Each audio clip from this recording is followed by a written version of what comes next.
Hello, everybody. This is Teresa Chan again for Program for Faculty Development YouTube series on how to Slack. So this is episode 2, and I'm here again with my friend Deb Siegel, who's a hematologist, and she's going to kind of give us the context of why we're having this video. Thanks, Teresa, for having me and for providing this video for people like me who are not very familiar with setting up an online community. There are a lot of resources and conversations that are happening out there on the online world and Twitter, et cetera. And I was interested in setting up a group where we could collate some of those resources and conversations together. And so this episode, I was wondering if you could show me how to set up a Slack account in order so that I could create a community for people in hematology across Canada. Yeah, excellent. There are lots of videos already online, so we'll link to that in the rest of the website. I'm going to kind of give you some bare bones tips for when you're setting up your Slack account, guide how to do it. We have it's kind of like one of those cooking shows where we're going to have the pie already in the oven. So I'll give you the first steps. There's a lot of easy to do kind of like intermediate steps that are going to be very obvious because Slack will take you through, like I need an authentication code, I need all this stuff. And then we'll just kind of like take the pre-baked pie out of the oven kind of thing and just show you what one looks like on the back end. Perfect. Okay. Yeah. All right. So I'm going to screen share right now and show people kind of like what how to sign up. So when you're on the Slack website, as you can see here, this is a typical browser screen.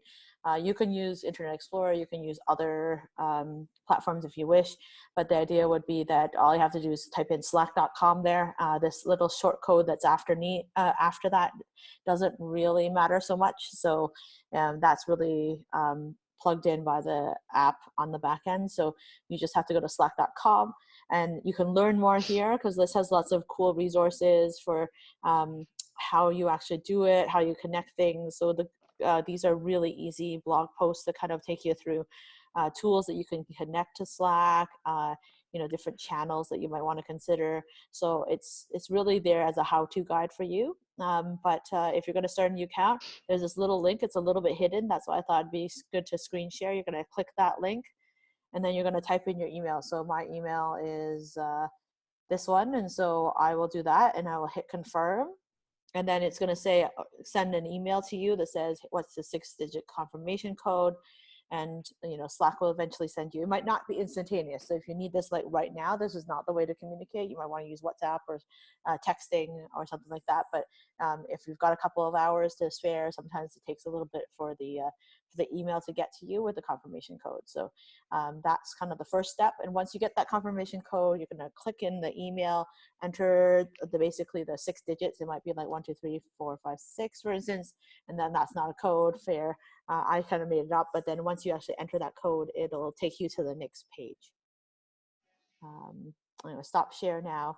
And so what we can do is I can show you the back end now of a Slack team that we have and kind of give you the overview of what something looks like. So in here, I'm going to screen share now the other account.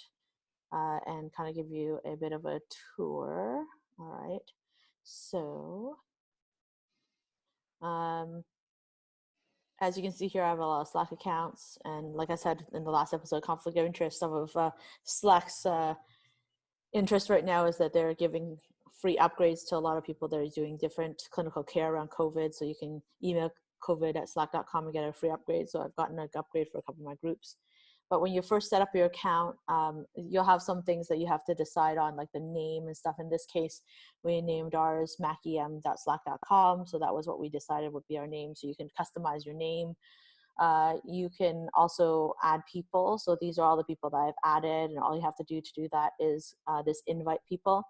But actually, before you do all of that stuff, what you can do is you usually only start with 2 default channels, one called general, one called random, and one maybe called whatever you typed in, because they say, what do you mainly do? And so you'll might say clinical care. So that channel will appear as well. And so what I usually suggest to people who are actually making new Slack channels that you do is you actually create a new channel, and you're going to call it one start here. Because if it's a 1, it'll flow up to the top and stay there all the time. And you can make the channel private, but I don't think you should for this one. This is going to be on your onboarding kind of like Slack channel. And so what happens is this channel is going to get created, and then you can skip this for now. You can also share this channel. So you can share it with people, or, you know, as you're building it, you don't need to do that right now, because what you can do is you can actually make this channel mandatory for anyone new that joins Slack. So before you enter new people in, before you invite them in, what you want to do is set this up. And what I usually find that's really nice is that this is where you might actually, and I'm going to flip over to another channel that already has this nomenclature, but I'll put the blurb of all this stuff in our PFD posting about this. But I usually actually put an onboarding blurb that's pretty standard across all my teams now into every Slack channel. So we'll have a blurb like this available to you that you can copy and paste and innovate off of. And so flipping back to the channel that we were on, basically, actually not that one, this one. So what you want to do is you want to set up the channel now, and you basically create what do you call it? Like you just copy and paste it in. So I'm going to paste that in, and this is for Program for Faculty Development. It's going to be confusing for you, and so what you want to do is you want to edit the message, and then you can go here. Okay, and so you kind of customize it to the group that you have.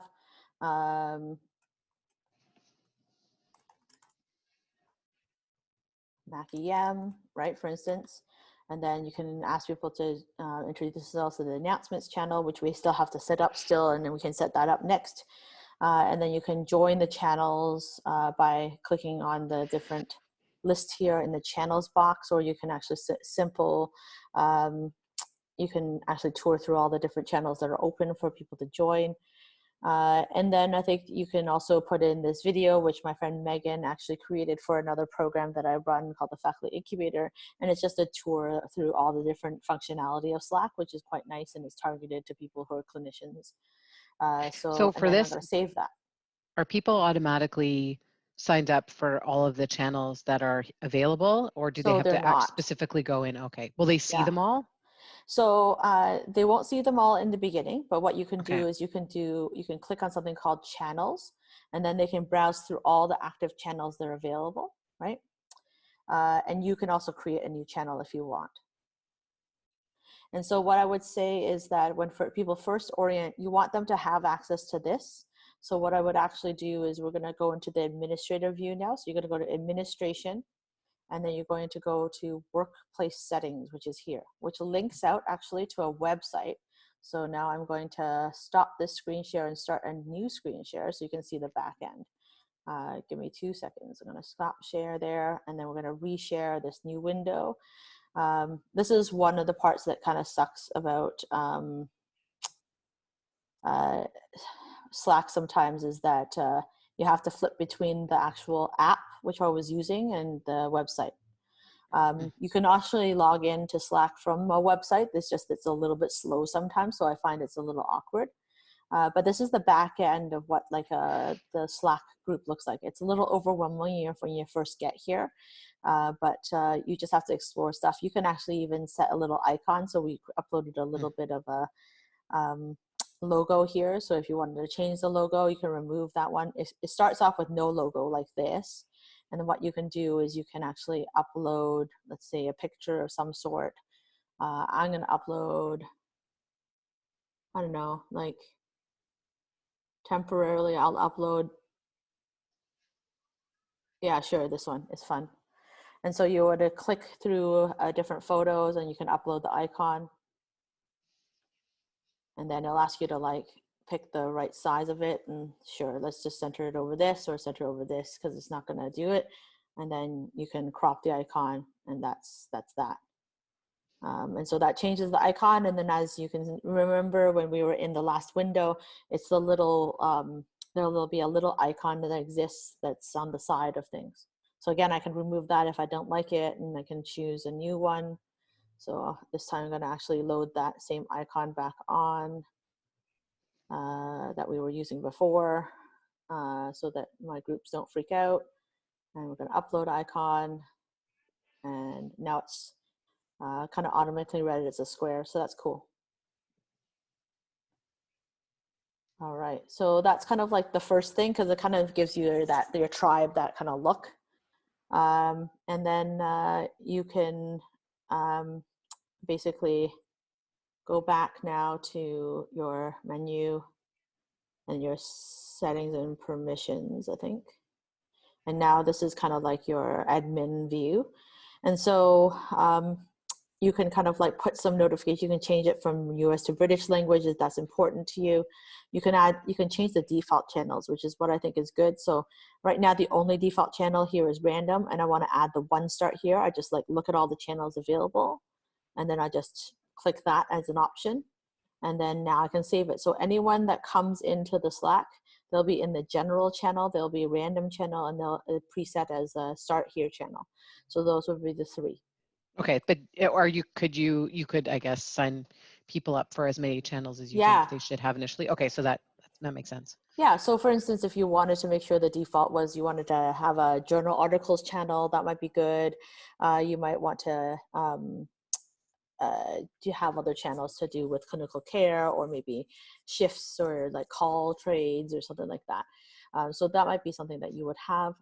The only thing that you have to bear in mind is that Slack needs you to have all lowercase. It'll guide you through it if you make a mistake, but you can use dashes instead of spaces. You can't use spaces. Kind of like learning SPSS, right? Like you just have to know what they want, and it'll complain to you if it's not in the format it wants. And so you can add as many default channels as you want. You can create them. And then like what I tend to do is like, if there's more channels than up here in the one start here, what I'll do is I'll actually say, if you want to, here are some channels you can join, right? And so the idea would be like, we can put journal club, you can put jobs, you can put conference. These are all things that are already preset. That's already on there. Oh, okay. Sorry, conferences, there you go. And so you'd have a table of contents on this onboarding channel here. And then if you can, people can just hover and click into them. And then when they click onto a channel they weren't a part of before, they can preview it and then they can join. What's nice about it too is that by having this, then it kind of is like a digital scavenger hunt, gets people to stepwise like add their, you can say, oh, you know what, I want everyone to have a photo. So you can edit your message here. You know, after a while, you can say, okay, so we're going to put also like 5. I think you have to share that one, Teresa. Pardon? I think I can't see Oh, that. I can't see it. Yeah. So, yeah, so stop. And we'll go back to the Slack. So here you go. So I can make it so that in the onboarding list of things to do, you can make sure to alter your bio to include a photo. So you can do that, or profile is probably a better word. Save channels. You can also have like all the channels here listed, like that table of contents I was saying. And then what you can do is, yeah, that's basically the quick kind of and dirty tour to setting up some channels. Some of the pro tips, we can flip back to a normal screen here and stop share. But I think that the hardest part about starting these channels is getting buy-in. So sometimes I do find it's good to have other tech that people are used to messaging back and forth first. So for instance, like I know you guys said, you said earlier that you have a hematology WhatsApp channel. And so that's something that we've used in our physician group, for instance, and some of the emergency medicine educators. That's what we're just doing, one giant chaotic WhatsApp group. And so that's a really approachable way to get started, but it's a little overwhelming when like 13 people are all trying to like talk and they aren't synced up anymore. And then someone's replying to a message from like 20 messages ago. Right. Slack is a little bit more organized because you have the different channels. So as long as you know the kind of emergent discussions people are going to be having right now around COVID-19, it might be things like clinical protocols, PPE, like, so each of those channels might have different labels so that people can go into the room and talk about what it is they want to talk about, right? And then I think that it's just about kind of like socializing people and nudging them when you do get started. What are some, you know, things that you can do as a moderator? Well, you kind of have to be a little bit on call for Slack for the first little bit, as people are like, I don't know how to join, things like that, you know. What I find is good if you're trying to onboard a lot of people at once. I'm going to screen share again. is that what you can do is actually invite people. This is a nifty thing you can do. You can actually type their emails in and name them ahead of time. That's good. But you can also do this. You can create a link to share. So if I wanted to just like let people in en masse, like, and here's like, let's say you were starting off from a WhatsApp group, you might actually create this new link that expires in 30 days, and then you can copy it, and then you can like WhatsApp it to everyone, Right. basically, Okay. or put it in an email and send it to everyone, like join the Slack here. And the instructions are fairly intuitive. Like most of the people who are not what I would consider digital natives or millennials are still super cool with following the instructions. They have a very good user interface. So I actually think that a lot of people who are not digital natives or what we call millennials are just fine with this, and we should try not to be generationalists about who can use tech and who can't. Because I still have students that have trouble who are younger than me by a decade, and they might not have used Slack yet. So I wouldn't make an assumption. Some people already are on several Slack groups, so you might be surprised. But definitely, once you get used to this, you can get used to how you might actually work with teams and stuff like that. Now, we're not using this Slack channel very much anymore, so I'm going to stop screen share. And if anyone uses that code to join, go ahead, because we're not really using it anymore. But that is something that we have. Cool. That's great. Thank you so Yeah. much. All right, so those are the basics, and really what it is after that is about like just moderating and socializing people, being a good role model as a moderator, just making sure you use some emojis, demonstrate to people how to like use different things, and be a cheerleader for the program going forward. If you're able to get a couple other people who are champions of this kind of way of interacting, and actually have them also come on board to help moderate and help people out, and that's very helpful. We recently converted our clinical clerkship because we had like a sudden withdrawal of all our clinical clerks or our medical Right. students Yeah. from off their service, and then we had to create a sudden Slack channel to create the rest of their 2 weeks of curriculum. And so, yeah, we like suddenly had to onboard a bunch of people. So we made a link like that. We sent it out to everyone. And then we had a bunch of the merge educators slowly come on board over a couple of days to talk to them like an online Slack PBL. So there's so many applications. You can connect to your digital teams this way. I am volunteer for several nonprofit organizations where this is how we communicate. And so I think there's a lot of role to use it as a digital home base. And what's kind of cool about it is like one of the collaborators earlier today, like she like literally DM'd me something and was like, hey, I had an idea for a paper. And then lo and behold, like, half an hour later, we're on a Zoom call. Half an hour later, we're inviting Deb to come write the paper with us, right? So it's totally a digital corridor. Like, so if you miss right now in the age of COVID-19, chatting with people and just running into them, this is like the new corridor that you can set up while we're all kind of remotely working and separated. But for a lot of our colleagues who are not synchronously located or geographically co-located, this is another way to kind of run into each other once in a while, right? No, it's good. Good point. Yeah. Yeah, so I think that's basically it, and hopefully you guys can get started. Like I said, the website, or if you just Google anything about Slack online, there's lots of how-to channels as well. I just figured this was a targeted kind of ask, and we could put some little bit of a spin on it from us being clinician educators. Perfect. Thank you. All right, thanks. Okay.